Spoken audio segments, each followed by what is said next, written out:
I have been wearing my hair straight for the last 2 weeks, and you're going to watch me take it from straight back to curly blowout. This is me talking to my little sister, my bestie, Katie, about the fact that I'm not sure how this is going to go. I'll be using Hair Rules Cream Cleanser and the Aussie 3-Minute Miracle. It's a deep conditioner, and I'm just praying that this is going to go well. I want my hair to embarrass me. All right. Not sure in this moment. And I think we all have that moment when our hair's been straight for a while. But I know I prepped it well. I used a gentle cleanser. I deep conditioned well before, I got out of the shower, and then I used really good leave-in, which you'll see later in this video. But my homegirl Katie, by this point, she's in the background going, oh my gosh, because she is of the Caucasian persuasion. And so she's never actually seen this, firsthand. She's never seen it with her own eyes. She's never felt it with her own hands. And I feel blessed to be able to say that I do get to see this and feel this every day. So you'll see me just really allowing the water to penetrate through the fullness of my hair. And it does require, parting the hair with the hands.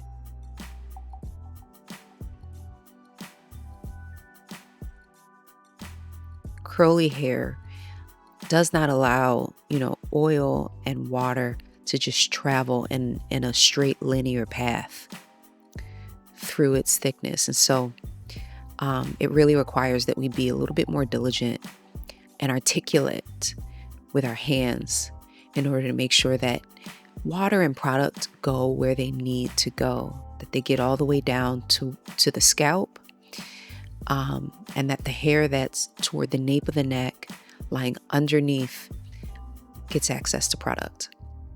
So I'm going in with this Hair Rules Cream Cleanser, really trying to concentrate it at my scalp. At this point, the water's still on because, the water helps to activate the emulsifiers and other ingredients in the shampoo that, saturate and move freely throughout the hair to remove buildup, but also, because this is a cream cleanser, to also provide a bit of slip to reduce friction, so that, as I am beginning this process of massaging the dirt out of the hair, any buildup, any pulling out any shed hair, gently finger detangling during this process, because it's a cream cleanser, I'm not going to have to worry about the same kind of friction and stripped phenomenon that can happen with a cleanser that suds. Yeah, focusing on the roots here. Cleansing the hair it's a process in itself. It's a step in itself, right? It's self-evident. We know why we do it. We want clean hair. We want to remove debris and oil buildup and shed hair and dead skin from the scalp and all of those things. But it's the start of the styling cycle. It's the start of the styling process. Your styling outcomes are only going to be as great as your hair is clean. Your styling outcomes are only going to be as great as your hair is detangled, And so if you've got gnarly tangles, you're going to expect a challenging time throughout the styling process. You're going to expect a less than, great outcomes with your styling products. And so I really love seeing my hair like this. I'm going to start conditioning. My favorite part. At this point, I have to say I am amazed by how angry my hair is with me. I gotta call it out. Some of what Katie and I are talking about at this point is the fact that it is taking forever to get my hair to respond to the conditioner. It's like, till you do right by me, everything you do.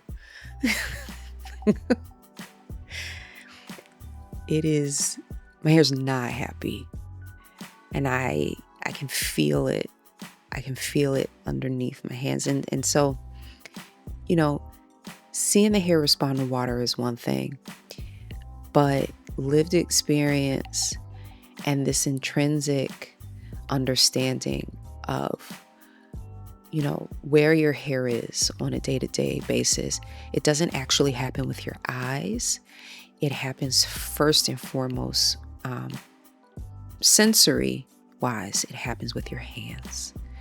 And so what I'm looking for when the hair is wet, even before I begin the cleansing process, what I'm looking for is to feel that the hair is actually responding to water. That's my first telltale sign of, how happy my hair is, and how moisturized the curls, my hair actually is, the strands are. If the hair's not responding to water well, when I first jump in and get under the water, then I know I'm going to be in for a time. Which is why it's so important that we, kind of section the hair even as we begin to wet it, which you saw me doing. I have learned to go ahead and section it when I'm wrapping up my conditioning sesh, because it allows me to do some more fine tuning of finger detangling before I finally rinse and jump out. You'll notice I haven't picked up a comb.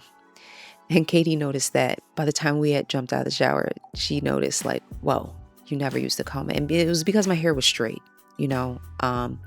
If I'd been rocking a wash and go or a blowout or fro prior to this cleansing cycle, I might have hit it with a wide tooth comb or a tangle teaser. But the reality is, because I was coming from a straight styling cycle, there was no reason to put my hair through the added stress of a comb. Combs and brushes are great. They're great tools, but we have to use them sparingly and with wisdom. And they're a last resort. Our hands are always our first line of sense and defense when it comes to knots and tangles and snarls. And so I'm just putting it in a bunch of chunky twists because I am going to go through section by section to rinse. That's going to be my final opportunity during this process to remove any more knots, remove any more shed hair. And so doing it in super small sections just really allows me to be detail oriented about that. It's one more opportunity for me to get a really nuanced sense of what's happening around my head. Geographically, it's the best word I have for it. The hair on the top of my head's pretty wavy. It doesn't really spiral, but it has some S-shaped waves, still type 4. The hair at the sides, temple and nape of my neck, is a bit more fine and coily.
the hair in the very back, in the middle, is there was a YouTuber that I used to love, OG YouTuber. Her name was Who Is Sugar, and she used to call that her fight the power section. So I call that my fight the power section. It's like, hey, I'm gonna be me, all right? I'm gonna be me. You do you, I do me. And so we coexist. I respect her. I don't try to make her be nobody else other than who she is. She needs extra moisture. That's her right there, who I'm dealing with right there. And so I'm gentle with her. And you see, I'm not raking my fingers through that section a whole lot. I'm freaking one finger through at a time. That's how thick it is in that section, and that's how delicate those strands are in that section. And so I just show respect to them by not asking them to do something they don't want to do. They don't want to be raked through with 4 fingers at a time. They don't want to be raked through with a comb. They're not here for that, okay? They didn't ask for that. And I get it. I love this section of my hair. It's so coily. It's also kind of fine, and it doesn't give me a whole lot of trouble. Maybe it's very docile, okay? And I'm not saying that it's okay, that's the reason that I like it, but it makes my life easier, and it's super quick to run through it. I don't have to do a whole lot of guessing when it comes to taking care of that section. This section of my hair can be pretty resistant to moisture and pretty coarse, I would say. These 2 sections toward the back sides can be pretty coarse. I also notice that they take on a lot more damage at the ends than other sections of my hair do, and it's probably because they interact with my collar, right? The back bottom. Oh, what a sweet pea that section is. Love that section of hair. Doesn't experience a whole lot of damage. Doesn't experience a whole lot of unnecessary tangling. I'm guessing that it really benefits from hiding from the elements. Sun, wind, cold, environmental factors. These are all things that interact with the surface of our hair. They cause friction. They cause, stress on the surface of the hair, right? And so I think because that hair hides underneath the rest of the fro, it gets a little extra protection and probably a little extra product. This is the Rules Nourishment Leave-In Conditioner. The Rules brand has been discontinued at this point. At this point, by the time I filmed this, I think I had bought like 3 bottles of this stuff just to get me through the rest of the winter while I researched a good leave-in conditioner. So here's my call to action. I need to know your favorite leave-in conditioners. I don't do drugstore brands, really. I also don't go to a salon very often. And so I spend a lot more, money on prestige brands because I do my own hair and my daughter's.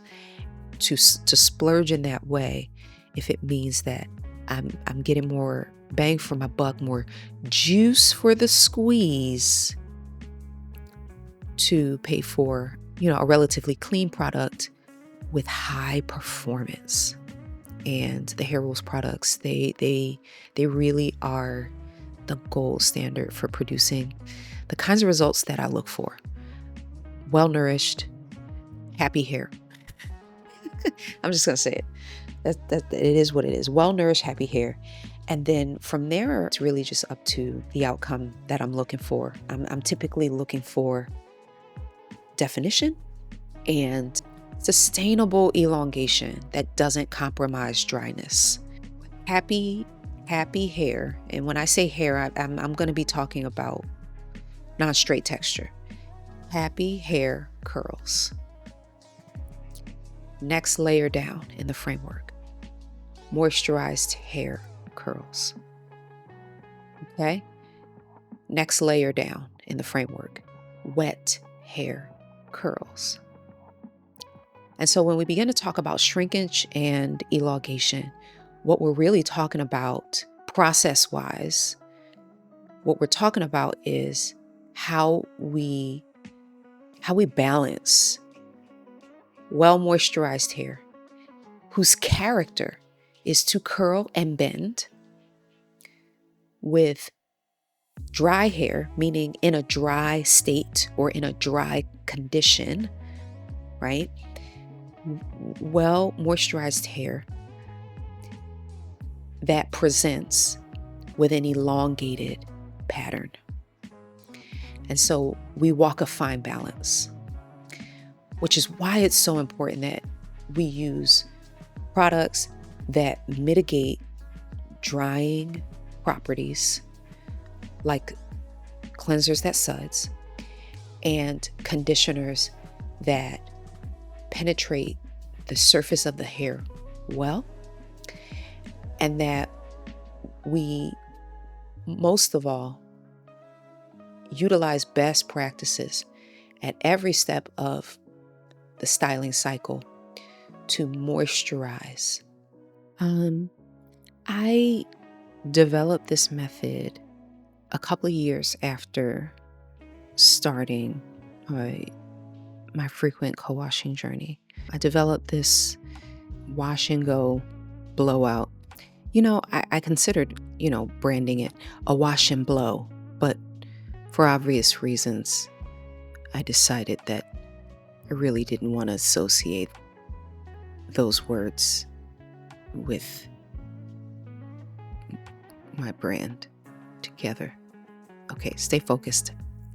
In any event, it was during the winters. I was having a really hard time navigating the typical wash and go, loaded up with lots of great leave-in conditioner and an incredible styler that, would coat the hair and, trap the curls so that they'd be defined and elongated. I was having a really hard time finding the balance between getting my desired styling outcome and the reality of my lifestyle as a mom of 3 with a husband who travels a lot.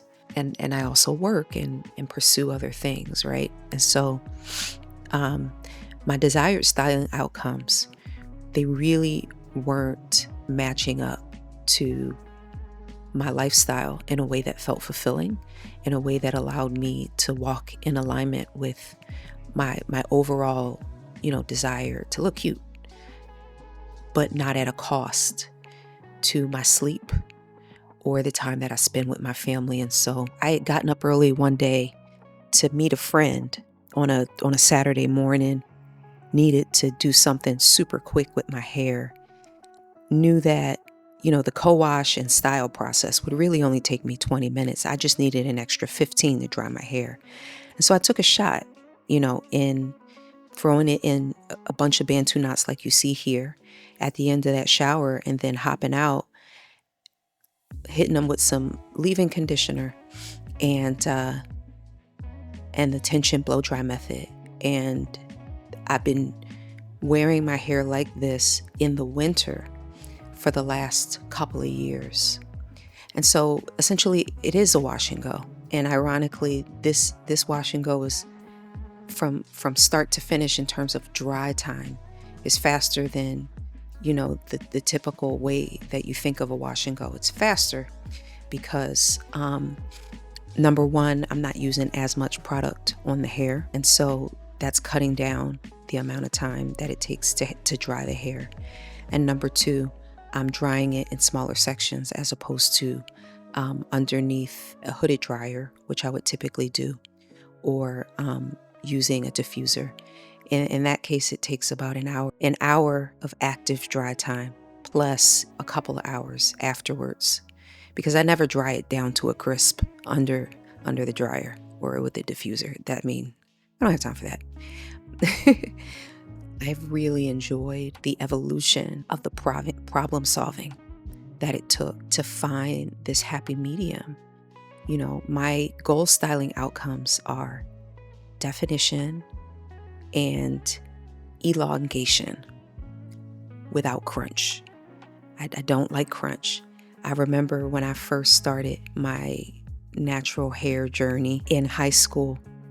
This is the year 2000. Not a lot of people were taking the leap at that point in time in the late 90s, 2000s to wear their, naturally curly textures. And I had a cousin whom I love dearly, but he's about, I don't know, maybe 10 years older than me. He was living with us at the time. I had what we now call a TWA, a teeny weeny afro, right? I was loading it up with gel to try to get those curls to pop, but I really didn't have the shape down. I didn't have the shape of my TWA down.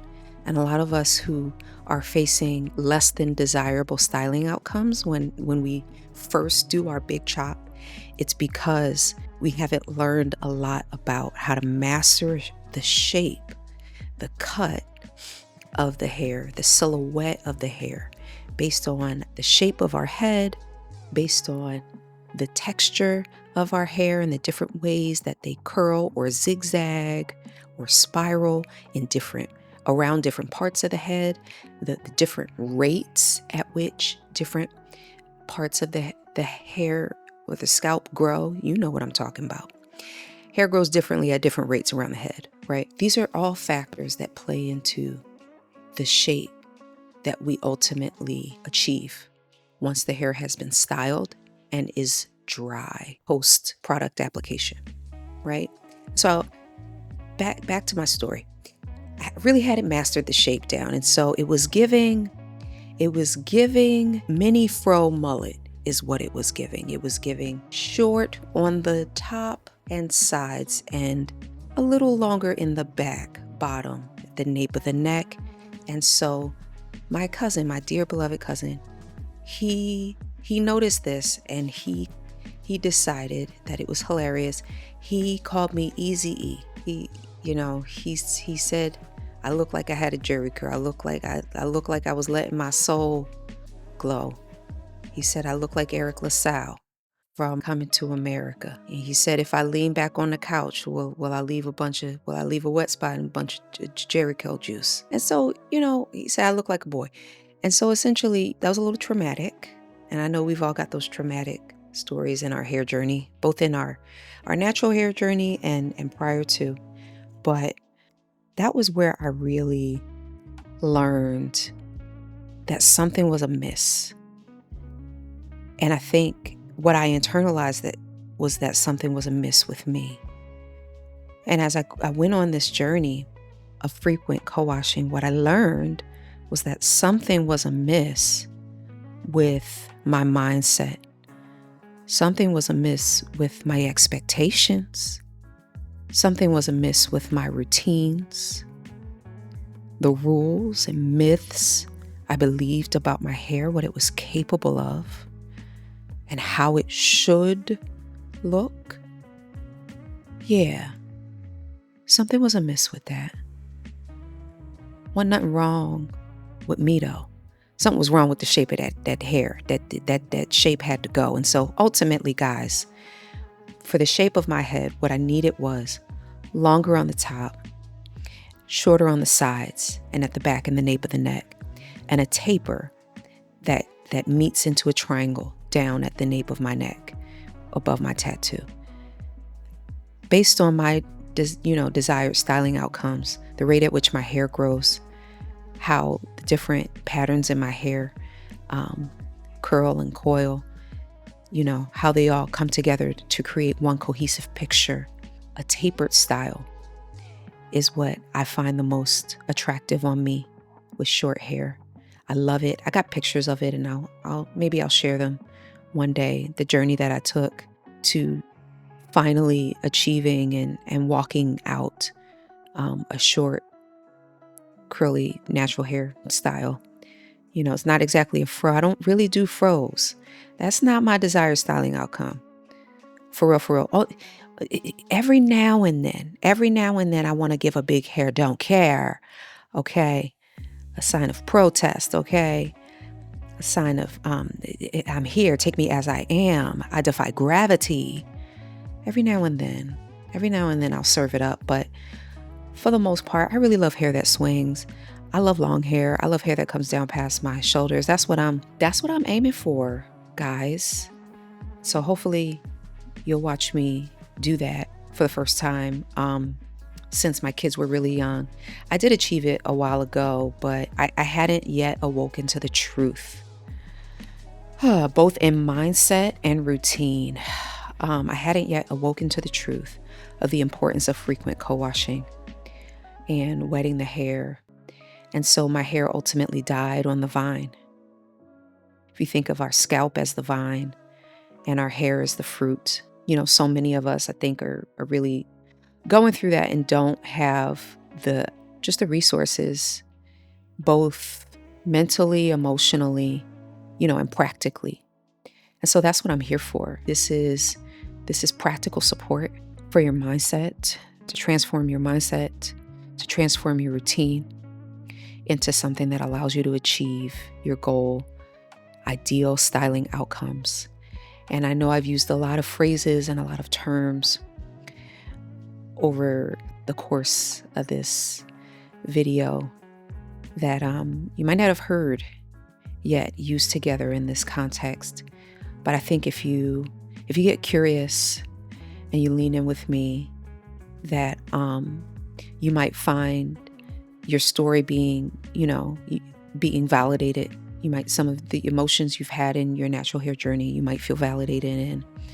You might find the knowledge and the freedom here to affirm what is beautiful, inherently beautiful and good about you, about your hair, about the things you desire for yourself, for your life, maybe even for your children. I'm wondering if you're here because you have a child with naturally curly hair. And then ultimately, I hope you feel empowered, having been validated and affirmed in your hair's inherent worthiness of your love and time. You belong here, that you would be empowered to walk in freedom, to be completely unbound, set free from rules, from routines and rituals. Yeah.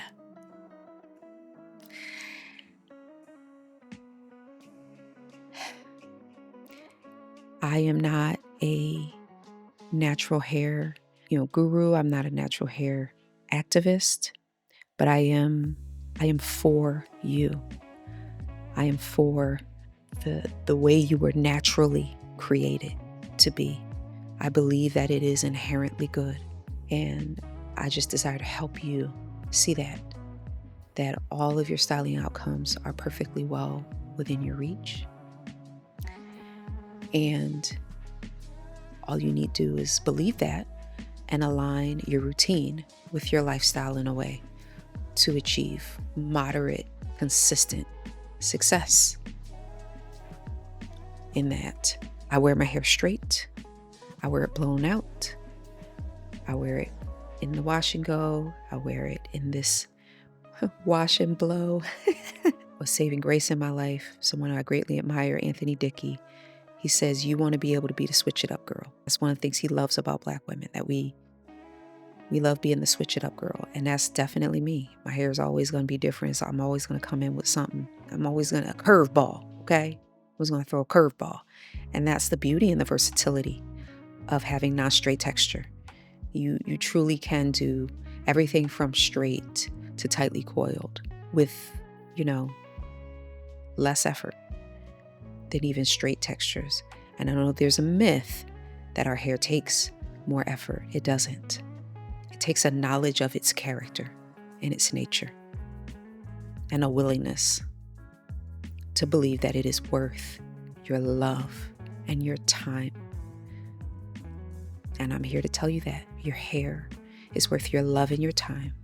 Your ideal styling outcomes are worth your love and your time. And when I first went on this journey to frequent co-washing, I didn't know that I didn't have any of these thoughts. I just knew that there had to be a better way to do the natural hair journey than what I was doing. Constantly manipulating, constantly spending, an hour and a half plus on my hair every day or every other day, to twist it up at night or whatever. Constantly keeping it covered in a bonnet at night. I wanted to be free. I wanted to feel free. I wanted to go to the gym and know that I wasn't going to have a bad hair day afterward. I wanted to take my kids swimming and feel fabulous under the sun and in the water. And that's what my story is, after having taken this journey, that I get stopped on the street all the time and asked at the gym, at the beach with my kids, like, how is it that you and your daughters are doing this? How are you doing this with your hair? How and I just want to share with you the truth I learned about how to achieve a life where you look in the mirror and you feel gratitude for how you were made and for the opportunity to see yourself and love yourself as you are, and know that it doesn't take a lot of effort. It is self-evident, it is real, it is naturally you, and it is worthy of love and belonging. So these are my results. I did not blow dry evenly around the whole head. As you can see, one side looks a little longer than the other. Oh, silly girl. But I was nervous. It was my first time doing this on camera. I was a little nervous, but you will see that you can do this. You can do this, and I'm so excited to do it with you. I want you to comment. I want you to leave questions. I want you to yell at me. Go ahead, I can take it. I will see you soon.